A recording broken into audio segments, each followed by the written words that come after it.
Assalamualaikum warahmatullahi wabarakatuh. Pemirsa Fatwa TV rahimakallah. Semoga senantiasa dalam lindungan ilahi. Alhamdulillah. Wassalatu wassalamu ala rasulillah. Amma ba'd. Hampir di semua rumah tangga ada masalah. Seorang yang beriman kepada Allah Azza wa Jalla sejatinya tidak mempermasalahkan masalah itu. Yang harus dia pikirkan adalah bagaimana menghadapi masalah itu. Karena sejatinya, وَمَنْ يَتَّقِ اللَّهِ يَجْعَلْ لَهُ مَخْرَجًا وَيَرْزُقْهُ مِنْ حَيْثُ لَا يَحْتَسِبُ. Barang siapa bertakwa kepada Allah, pasti Allah berikan jalan keluar bagi dia. Dan dikasih rizki dari arah yang tidak disangka-sangka. Ini ada pertanyaan dari seorang ibu di Semarang ya. Menarik sekali untuk dibahas ya. Beliau mengatakan bila seorang istri berkata kepada suami bahwa suami tidak pernah membuat dia bahagia, maka istri durhaka dan diancam masuk neraka. Tetapi bagaimana kalau ibu suami yang bilang begitu? Padahal suami lebih mengutamakan ibu daripada istri. Sampai gaji dan semua uang untuk ibunya. Sedangkan istri dititipkan mertua. Segala kebutuhan istri, anak, mertua yang nanggung. Gaji utuh dan hanya untuk membahagiakan ibu.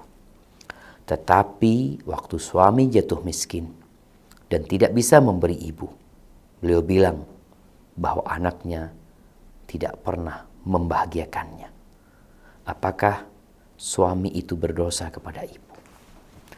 Subhanallah jamaah. Ana ingin memberikan nasihat kepada para suami. Tatkala dia menikah, dia perlu mengetahui kewajiban-kewajiban dia sebagai seorang suami dan kewajiban-kewajiban dia sebagai seorang anak. Bicara kewajiban dia sebagai seorang anak, ana rasa dia udah ngerti. Karena sebelum menikah, dia hidup bersama ayah bundanya. Tapi ketika dia menikah, dia memiliki satu tanggung jawab lebih. Dia membawa anaknya orang. Dia punya kewajiban memberikan nafkah kepada istrinya, kepada anak-anaknya. Ini nafkah wajib. Kepada orang tuanya, apabila mereka tidak mampu, maka dia pun wajib memberikan nafkah sesuai dengan kemampuannya. Dari pertanyaan tadi dilihat suami sepertinya tidak melaksanakan kewajibannya kepada istrinya. Dan alhamdulillah dia punya istri yang menerima dengan kondisi tersebut. Tapi dia harus berusaha memperbaiki diri. Orang tuanya sepertinya matre. Dia memandang kebaktian itu materi. Ada orang-orang tua yang tidak pandai bersyukur kepada Allah Azza wa Jalla. Ada orang tua yang tidak pandai bersyukur kepada anaknya. Anak diwajibkan berbakti sama orang tua diwajibkan berbuat baik kepada anaknya. Tidak semua keinginan orang tua harus dituruti sama anak. Apabila anaknya mampu, silakan gitu. Tapi ketika tidak mampu, dia minta maaf sama orang tuanya. Bagaimana ketika orang tua beranggapan, berasumsi bahwa anaknya durhaka?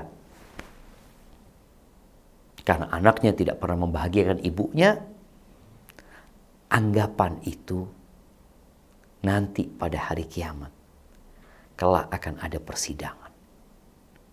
Wa indallah tajtami'ul khusum. Orang-orang yang menuduh, menganggap orang lain berbuat zalim, berbuat ini, kelak akan ada hisabnya. Antara ayah sama anak pun iya. Ibu sama anaknya iya. Anak sama ibunya, nah. Maka ana rasa buat sang istri berusahalah dia untuk menguatkan suaminya. Sampaikan kepada suaminya, engkau sudah berusaha berbakti kepada ibu maksimal. Mungkin kurang berbakti dalam hal mendakwain orang tua. Mengajak orang tua untuk mengenal Allah Azza wa Jalla. Ajak ibunya untuk ziarah kubur. Ajak ibunya untuk datang kajian. Karena yang diperlukan manusia itu adalah qanaah. Menerima dengan kondisi yang ada. Kalau tidak, ibunya mau dikasih 1 lautan isinya emas. Dia kepingin 2. Kepingin 3. Itu manusia. Tapi kalau sang anak berusaha berbagi sifat qanaah dengan ibunya, Masya Allah, yang kata Nabi SAW, iqna au irda bima qasamallahu lak. Takun aghnan nas. Terimalah, ridhalah dengan apa yang Allah bagikan untuk dirimu. Niscaya engkau akan jadi orang paling kaya di dunia ini. Maka insya Allah nggak ada masalah sang anak terus berusaha untuk membahagiakan orang tuanya dengan berdoa. Apa yang bisa dia lakukan? Kalau selama ini harta juga ternyata tidak membuat orang tuanya bahagia, mungkin sekarang dengan cara lain berbagi hidayah sama orang tuanya. Barakallahu fikum. Sampai berjumpa kembali. Semoga senantiasa dalam lindungan ilahi. Wassalamualaikum warahmatullahi wabarakatuh.